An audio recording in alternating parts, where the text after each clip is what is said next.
was a pretty decent week if you were both an Orange fan and a Bills fan.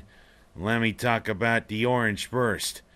You know, it's real weird when a team that you played so often over the last 30-some years is now a non-conference opponent. But that was the way it was on Sunday. The Cuse go down to what's called their home away from home, Madison Square Garden. Of course, it's the home court for St. John's. But you know, it's weird.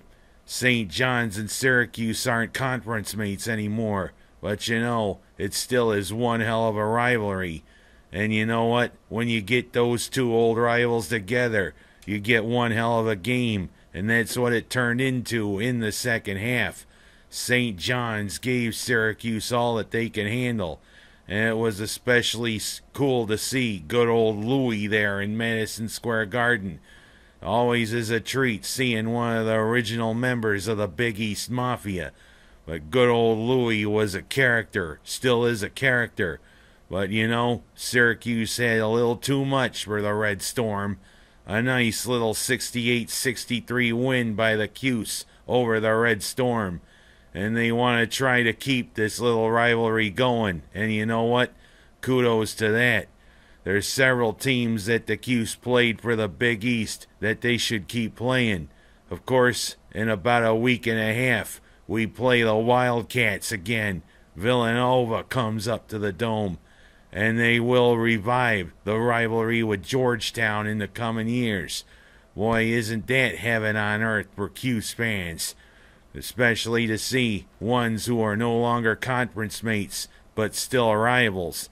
Hey, if Georgetown decides to move to another court, maybe we'll close that instead of having John Thompson say, Manley Fieldhouse is closed.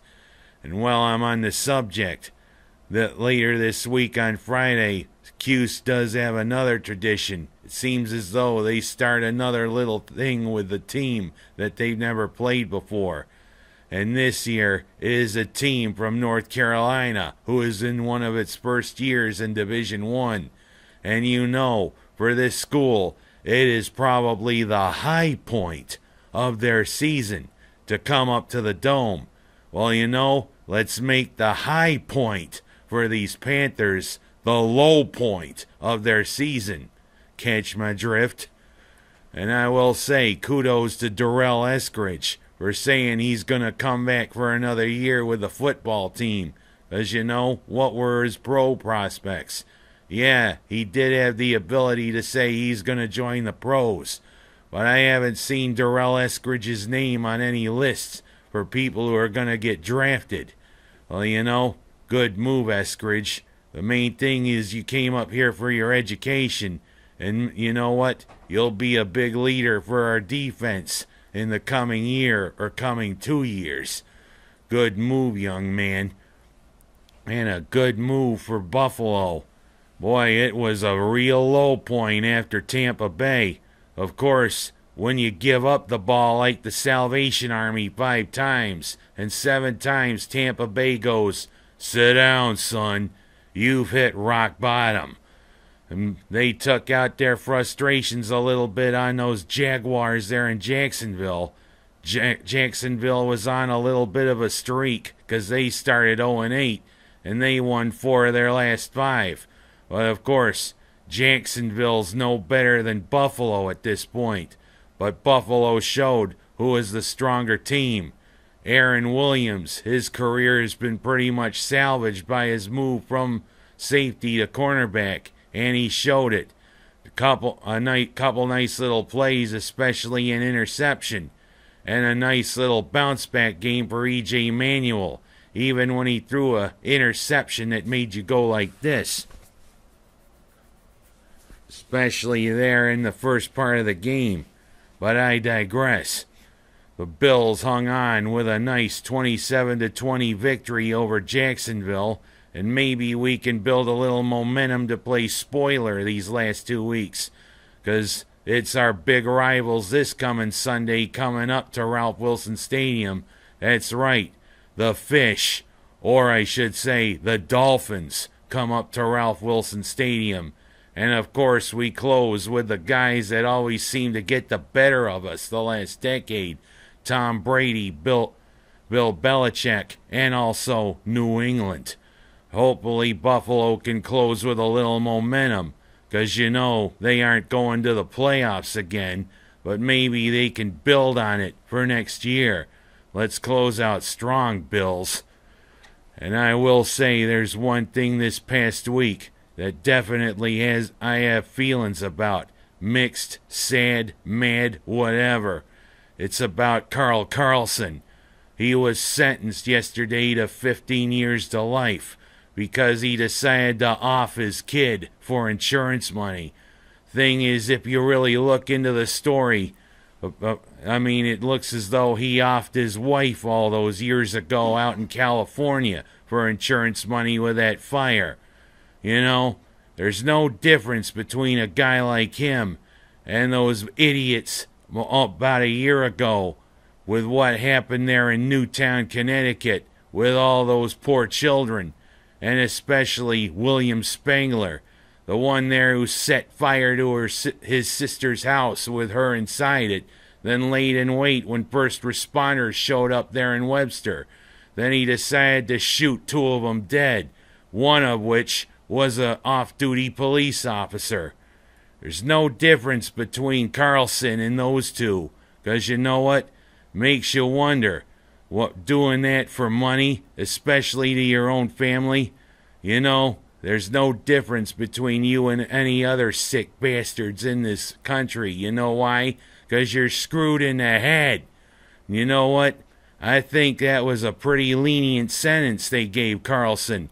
It's pretty obvious he did that out indifference, if you know what I mean. Truth is, I wonder why the death penalty isn't around. And you know what? It's better that it was Karl Karlsen and not Karl Carlton. Because, you know, he had the decency to sing about the perfect woman. Because, you know, she's a bad mamma jamma. And, you know, she's built, she's stacked. Well, enough about Karl Karlsen. I want to talk about the whole glut of bowl games coming up. Even though I can't complain. The Cuse is in 1 2 days after Christmas, going against Minnesota down there in Houston. But you know, there's 34, 35 bowl games there now. Seems as though whoever wants to host one hosts one. And the truth is, you know, yes, they are big money makers because they bring in fans from the schools to that area where the bowl game is. But there is such a thing as saturation. It's just like your favorite candy. You eat a few pieces of it, but then you get tired of the taste. There's a few too many bowl games, and of course, there's several bowl games on the horizon, including one called the Miami Beach Bowl. They already got the Orange Bowl, but of course, the Mid-America Conference and the Sun Belt want their share because they feel because they're lower Division I conferences, they don't get a fair say. But I mean, hey, when is enough enough? Too many bowls just gives you a bad taste in your mouth. And I want to close this show by saying congratulations to the organizers here in Seneca Falls and that for another superb It's a Wonderful Life special. Great things there for the Bailey Award, especially giving it to a great Seneca Falls family, the Sandronis. And despite the weather, carrying off another great festival, especially with the parade. And you know, kudos to the runners who showed up through the snow for the 5K race. Because, I mean, we would have had a bigger field had the weather not been so inclement. But, you know, it's Christmas time almost, and everybody got in the spirit. Kudos to the organizers, and let's hope next year is another great It's a Wonderful Life special. And the truth is, the talk about the supposed sequel that's coming up, hey, you know, with a classic like the movie, you know, as Jimmy Stewart and Donna Reed are probably saying up in heaven, it's best to leave well enough alone. Because Jimmy Stewart will say, Why you want to do another one of my character? You know, didn't I show enough of George Bailey? Huh. I digress. I'll see you in 2 weeks. January 7th will be my next show. So to everybody watching, Merry Christmas. Happy New Year. And I'll talk about the Cuse when they start conference play next time. I'm Ken Haas. That's my story, and I am sticking to it.